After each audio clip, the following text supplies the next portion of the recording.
حضرت امام حسین رضی اللہ تعالیٰ عنہ یہ حضور کی اولاد پاک ہیں۔ پیروں کو نہ تھوڑی مٹی لگ گئی، عمر جوانی کی تھی، داڑھی مبارک ساری سیاہ تھی، کالی تھی۔ حضرت ابو ہریرہ ان سے سالوں بڑے تھے، امیر المومنین فی الحدیث۔ حضرت ابو ہریرہ نے دیکھا کہ امام حسین کے مقدس قدموں کو مٹی لگ گئی۔ کسی سے بھی کہا جا سکتا تھا ذرا امام صاحب کی توجہ کرانا، یہ ذرا مٹی اتار دینا، لیکن حضرت ابو ہریرہ جھٹ سے اٹھے، اپنی پگڑی کھولی، اس کا پلو لیا اور حضرت امام حسین کے پیروں سے مٹی صاف کرنی شروع کر دی۔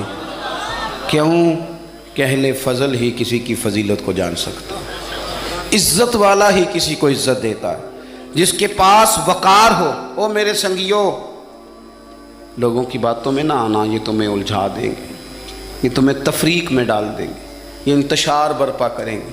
یہ وہ حسین جماعت ہے جو حضور کے سامنے بیٹھا کرتی تھی۔ ان سے پیار کرنا، ان سے محبت کرنا۔ آپ کبھی ترمذی کی ایک حدیث پڑھیں تو مر جانے کو جی کرتا ہے۔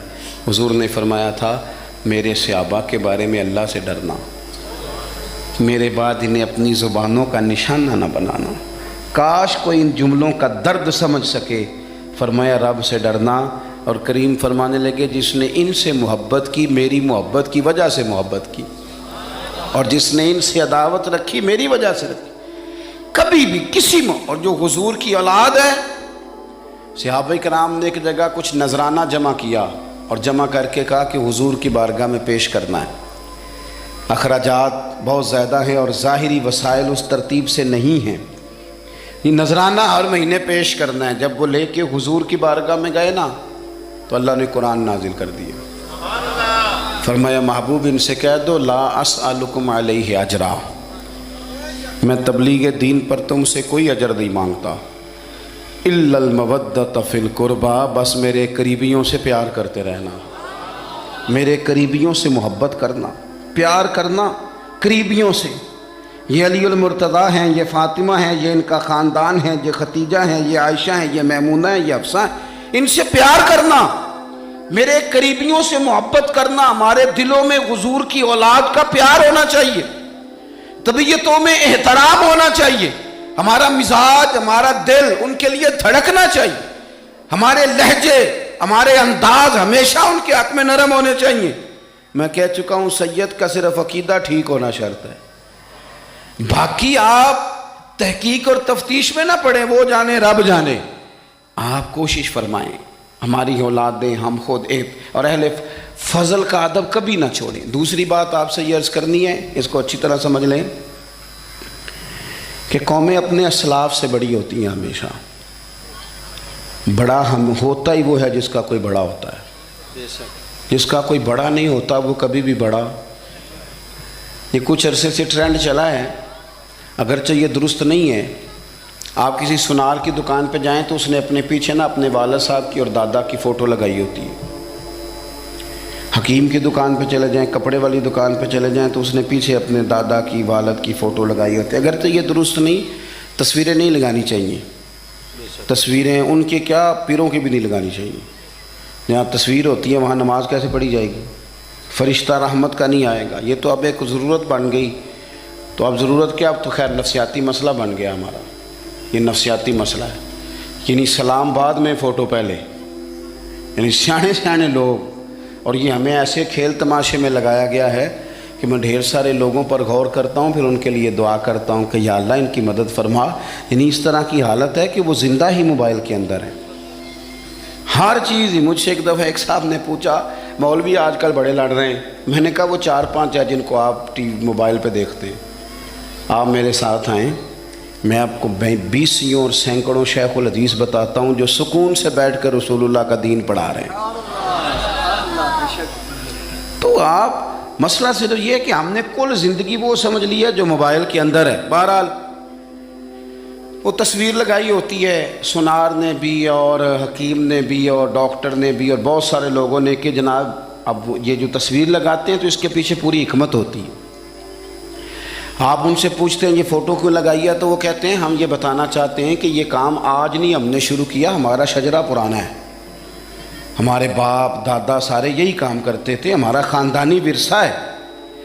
وہ ثابت یہ کرنا چاہتے ہیں کہ ہم پیچھے سے ہمارا ایک سلسلہ آ رہا ہے. ساری دنیا اپنے اکابرین کو، اسلاف کو، بڑوں کو ان کے زور پر بڑا ہونا چاہتی ہے. یہاں کچھ لوگ ایسے آئے ہیں جن کے نزدیک معاذ اللہ صحابہ ہی ٹھیک نہیں تھے، اہل بیت ہی ٹھیک نہیں تھے.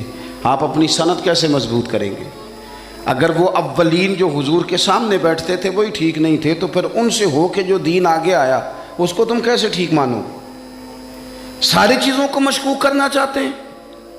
ہمارے بزرگوں نے، امام بخاری نے، امام مسلم نے محنت کر کے حدیثیں تلاش کی، اصول بیان کیے کہ یہ حدیث صحیح ہے، متواتر ہے، حسن ہے، ضعیف ہے، کیا ہے، اس کے اصول اور قاعدے بیان کیے. اور جب انہوں نے خود پوری تحقیق کی، تھوڑی سی آپ مشکل بات نہیں کر رہا، تھوڑی سی آپ غور کریں گے، انہوں نے سینکڑوں میل کا سفر کیا، گھوڑوں پہ، پیدل، اونٹوں پہ، ریسرچ کر کے بتایا کہ یہ حدیث بالکل درست ہے، اپنی سند کے اعتبار سے، متن کے اعتبار سے یہ متواتر درجے کی ہے. انہوں نے پوری ریسرچ کی. پھر غور کریں کیا کہہ رہا ہوں، جب پوری تحقیق کر لی تھی تو پھر انہیں کہنا چاہیے تھا نا یہ نبی پاک نے فرمایا ہے، کہنا چاہیے تھا نا کہ یہ حضور نے فرمایا، ہماری تحقیق ہے، حدیث درست ہے. لیکن کسی نے بھی ڈائریکٹ نہیں کہا. انہوں نے جب بھی کہا کہنے لگے حضرت عبداللہ ابن عمر فرماتے ہیں کہ حضور نے یوں فرمایا، حضرت انس بن مالک فرماتے ہیں کہ حضور نے یوں فرمایا، حضرت جناب سیدہ عائشہ صدیقہ فرماتی ہیں یوں حضور نے فرمایا، حضرت ابو ہریرہ فرماتے ہیں یوں حضور نے فرمایا. انہوں نے نا پہلے اس صحابی کا نام لیا جنہوں نے وہ بات اپنے سینے میں محفوظ کی. کیا بتایا انہوں نے ہمیں کہ ہم دنیا گھوم آئے ہیں، ریسرچ کر آئے ہیں، تلاش و بسیار کے بعد اس نتیجے پہ پہنچے ہیں کہ دین کا اصل فیض وہی ہے جو صحابہ اور اہل بیت کے سینوں سے ہو کے امت کو نصیب ہوا ہے. اصل فیضان وہ ہے جو وہاں سے ہو کے آیا. تو ایک بات تو یہ کہ اہل فضل کی عظمت، اور دوسری بات کہ اپنے اکابرین کے ساتھ جوڑ کے رہنا، اور تیسری بات حضرت سیدنا امام حسین، حضرت امام حسن رضی اللہ تعالی عنہما، ان دو شہزادوں سے نا نبی پاک صلی اللہ علیہ وسلم نے جو محبت فرمائی ہے نا وہ بھی بڑی قابل دید ہے. حضور نے جو ان سے پیار کیا ہے. کچھ لوگ ایسے ہوتے ہیں کہ جن سے انسان جب پیار کرتا ہے، محبت کرتا ہے تو وہ بات نا دور دور نکل جاتی ہے، بات پھیل جاتی ہے. ان کے ساتھ نا میرے نبی پاک کا خصوصی لگاؤ ہے. اس کا مطلب یہ نہیں کہ ہر نانا ہی اپنے نواسے سے پیار کرتا ہے، یہ معنی نہیں. رسول پاک علیہ السلام جو کام بھی کرتے ہیں اللہ کی وحی کے ساتھ کرتے ہیں. حضور کا ہر کام وحی خدا ہے، اپنی مرضی سے حضور کوئی کام نہیں کرتے. تو نبی پاک نے جو بھی کیا ہے وہ امت کے لیے نمونہ ہے. حسنین کریمین سے جو حضور کا پیار ہے، جو نبی پاک علیہ السلام کی ان کے ساتھ والہانہ محبت ہے. اعلیٰ حضرت بریلوی نے حدیث لکھی ہے، راوی حضرت عثمان غنی ہے رضی اللہ تعالیٰ عنہ. حضور سید عالم صلی اللہ تعالیٰ علیہ وآلہ وسلم نے نا گھر میں پیغام بھیجا، فرمایا فاطمہ سے کہو ذرا حسن حسین کو تو بھیجے. یہ سارا دن ہی حضور کے پاس رہتے ہیں، سارا دن ہی، لیکن وہ جو والہانہ پان ہے، جو محبت ہے، جو ان کے ساتھ محبوب کا خاص لگاؤ ہے. سیدہ سے کہو ذرا شہزادوں کو بھیجے، تھوڑی سی دیر ہو گئی آنے میں. اعلیٰ حضرت فرماتے ہیں یوں لگتا جیسے سیدہ فاطمہ کپڑے نہیں ماں بدلنے لگتی بچوں کے، خوشبو نہیں لگانے لگتی، تھوڑی تیاری میں دیر ہو گئی تو محبوب نے نظریں جمائی ہیں اس حجرے کی طرف جہاں سے امام حسن اور حسین نے آنا ہے. رحمت کے عجب ہی جھمیلے ہیں، حسنین یہاں پر کھیلے ہیں.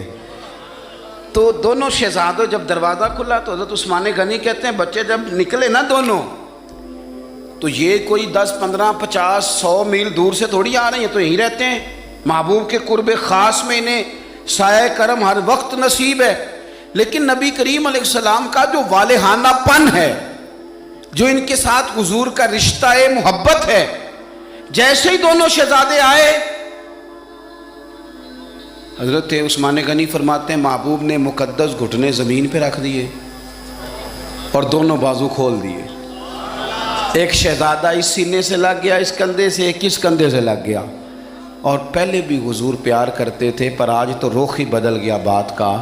اللہ کے پیارے حبیب علیہ الصلوۃ والسلام فرمانے لگے، اے اللہ، یہ دونوں شہزادے کندھے سے لگے ہوئے، حضور فرمانے لگے، اے اللہ، میں ان دونوں سے محبت کرتا ہوں، تو بھی ان سے محبت فرما۔ اور کہا، اے اللہ، جو جو میرے حسن حسین سے محبت کرے تو ان سب سے محبت فرما، تو ان سب سے پیار کر جو میرے حسنین سے پیار کرے۔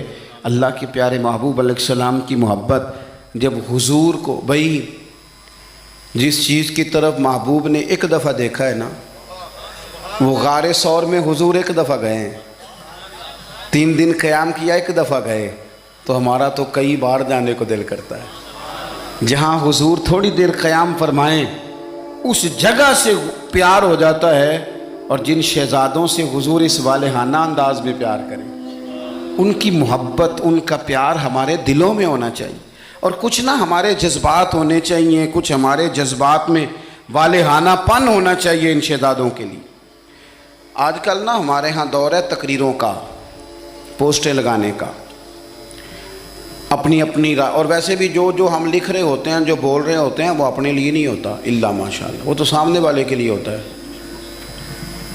وہ تو حضرت مجدد الفسانی رحمۃ اللہ علیہ کے حالات پہ ایک سیرت نگار نے لکھا ہے کہ آپ نے ایک شخص کو نا اپنے سلسلہ نقشبندیہ میں اجازت دی کہ اب آپ بھی آگے اللہ اللہ بتائیں، تربیت کریں، یہی طریقہ ہوتا تھا، تو ان کو خلافت دے دی، اب وہ سلسلہ طریقت میں آگے اشاعت سلسلہ کا کام کریں گے۔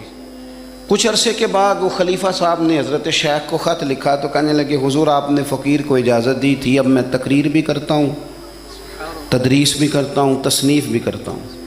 تو حضرت فرمانے لگے، آپ بہت اچھے کام کر رہے ہیں، رب آپ کو برکت دے، پر یہ سارا کچھ تو آپ لوگوں کی اصلاح کے لیے کر رہے ہیں، کچھ اپنے لیے بھی کرتے ہیں، رات کو تہجد میں اٹھ جاتے ہیں، کچھ اللہ کے حضور رونا نصیب ہو جاتا ہے، کچھ آپ کو درود و سلام کی کیفیات نصیب ہوتی ہیں، یہ تو جو کچھ ہے الحمدللہ بہت اچھا ہے، قابل تعریف ہے، پر یہ تو آپ خدمت دین کا کام کر رہے ہیں نا لوگوں کی، آپ اپنے لیے کیا کر رہے ہیں؟ یہ بھی تو مقام غور ہے۔ بہت ساری چیزیں آج ایسی ہیں جو تقریروں میں، تحریروں میں، لیکن ہمارے پرانے بزرگ جو تھے ان کا رنگ اور تھا، ان کا انداز والہانہ تھا، والہانہ۔